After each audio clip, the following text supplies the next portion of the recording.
Lightning flickered, painting the sky in fleeting shades of electric blue as I drove down the deserted highway. The road ahead stretched endlessly, flanked by shadowy forests and open fields. It was a route I'd taken countless times before, yet tonight it felt alien, almost menacing. A storm was brewing, the kind that turns day into night, and the radio had been buzzing with severe weather warnings. I turned up the volume, hoping for an update. But static crackled through the speakers, drowning out the announcer's voice. The air felt heavy, charged with an energy that made the hairs on my neck stand on end. As I approached the outskirts of a forgotten town, the sky roared, unleashing a torrent of rain. Sheets of water hammered the windshield, reducing visibility to mere feet. The wipers struggled against the deluge, their rhythmic motion offering little comfort. Then it sounded a siren, something ancient, sinister. It was the tornado siren, perched atop a rusted tower beside the road, its mournful wail cutting through the cacophony of the storm. But there was something off about the sound, something that made my skin crawl. It wasn't the familiar mechanical drone, but a twisted, almost sentient howl that seemed to resonate with the very air around me. Instinctively, I slowed down, peering through the rain-streaked glass. There, just off the highway, stood an old gas station, its faded sign swaying violently in the wind. It was a relic from a bygone era, long abandoned, but it promised shelter from the storm. I pulled into the gravel lot, the car's tires crunching beneath me. The gas station loomed ahead, its windows boarded up, its structure an eerie silhouette against the tempestuous sky. I hesitated for a moment, the siren's wail still echoing in my ears, but the storm was intensifying, and I needed cover.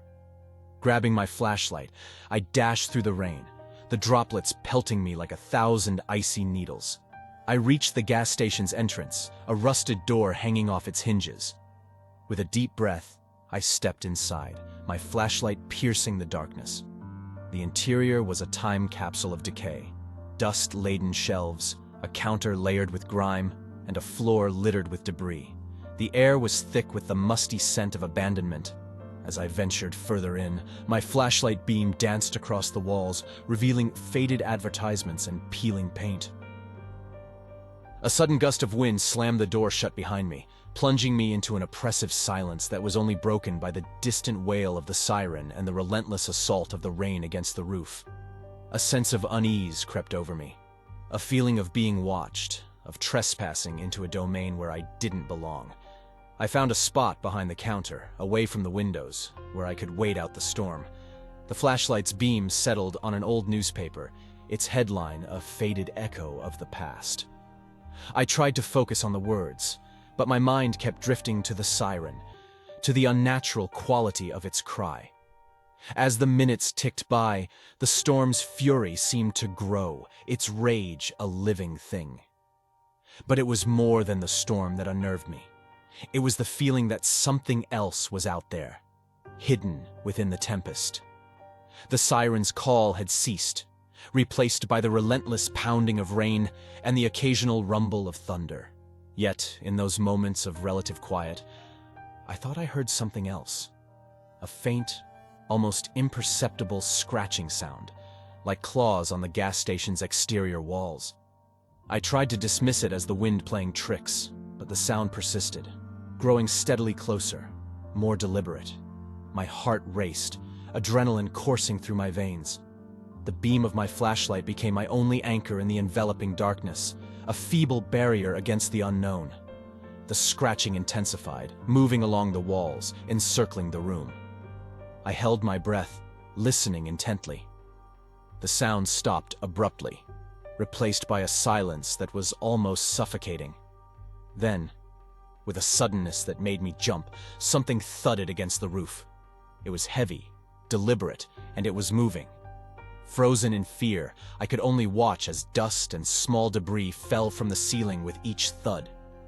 Whatever was on the roof was big, and it seemed to be searching for a way in. My mind raced with images of creatures born from the storm, their forms as twisted and malevolent as the siren's call. The realization hit me like a physical blow. I wasn't alone. The gas station, my supposed sanctuary, had become a trap. I needed to leave, to brave the storm rather than face the horror lurking above. But as I mustered the courage to move, the floor beneath me vibrated with a new sound, a low, guttural growling that seemed to come from all directions. It was then that the lights flickered to life, illuminating the gas station in a harsh, stuttering glow. The sudden brightness was disorienting, and for a moment, I could only squint against the light. When my eyes adjusted, I wish they hadn't. There, in the flickering light, I saw them. Figures, barely discernible, stood outside the gas station windows, their silhouettes warped by the rain-streaked glass. They were motionless, watching, waiting. The growling intensified, resonating through the decaying walls. I realized, with a horror that chilled me to the bone, that these creatures were not seeking shelter from the storm. They were the storm, its dark heart given form. The siren had been their herald, a call to the hunt, and I was their prey. As the first creature began to claw its way through the boarded-up window, its eyes glowing with a malevolent hunger, I knew the terror was only beginning. The storm outside was fierce, but the storm within the gas station was something far more terrifying. It was alive, and it was coming for me. The storm raged on, its fury unabated, as the creatures outside the gas station began their sinister dance. My eyes, wide with terror, remained fixated on the window, where a nightmarish scene unfolded before me. Through the rain-streaked glass, I saw a lone figure stumbling through the storm. A person from the town, perhaps seeking refuge as I had. She was drenched, her movements labored, as if fighting against a relentless tide. Her eyes were wide with fear, darting frantically as she sought sanctuary. The creatures, their grotesque forms barely distinguishable in the tempest, converged on her. They moved with a predatory grace, circling their prey with an eerie synchronicity.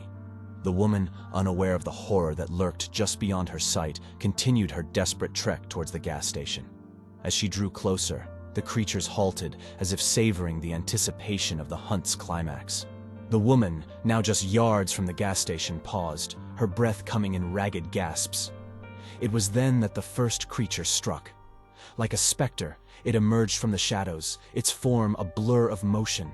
The woman screamed, a sound that pierced the howl of the storm and the drumming of the rain. She fought, her arms flailing in a futile attempt to fend off her attacker.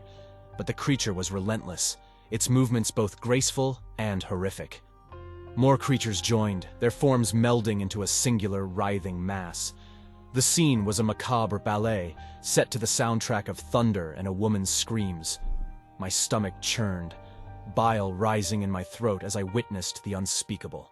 The creatures' bodies seemed to twist and contort, enveloping the woman in a cocoon of writhing limbs and gnashing teeth. Then, the transformation began. Before my eyes, the woman's form began to change, her screams morphing into guttural cries that were both human and decidedly not. Her body convulsed, reshaping itself to mirror the creatures that surrounded her, skin paled, limbs elongated, and her eyes, once filled with terror, now glowed with the same malevolent hunger as her assailants. The assimilation was complete. The woman, or what she had become, rose to stand among the creatures, her movements now mirroring theirs. They moved as one, a collective entity bound by some unspeakable communion. I stumbled backward, away from the window, my mind reeling from the horror I had witnessed.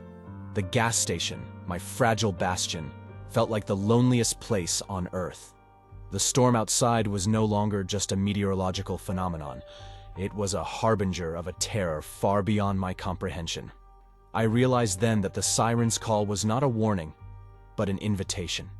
An invitation to a nightmare that had just begun. The storm, the creatures, the assimilation, they were all part of a sinister symphony, and I was an unwilling audience to its crescendo. As I cowered in the darkened corner of the gas station, the only sound louder than the storm was the pounding of my own heart. I was alone, trapped, and surrounded by an unfathomable horror. And the worst, I feared, was yet to come. As the remnants of the storm whispered their final breaths, An unsettling quiet settled over the gas station. I cautiously peered out, expecting the nightmarish creatures to reappear at any moment. But they were gone. Vanished as if they had never been. The world outside lay bathed in the soft glow of dawn, deceptive in its tranquility. My relief, however, was short-lived. From the dense shroud of the dissipating storm, figures emerged. Not the grotesque creatures from before, but people. Or at least, they once were.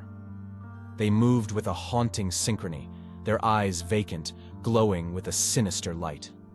These were the assimilated, the lost souls consumed and transformed by the storm's malevolent will.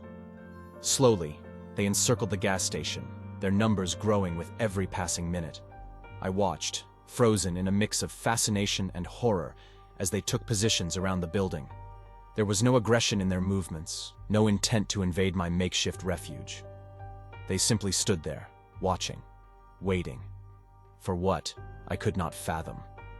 With a growing sense of dread, I realized I was witnessing the aftermath of the storm, a gathering of those it had claimed and changed. The siren's call had not been a mere harbinger of a natural disaster, but a summons, a rallying cry for these unfortunate souls who had been twisted by an unknown force. They stood as a testament to the storm's otherworldly power. The gas station, once a sanctuary against the storm, now felt like a cage.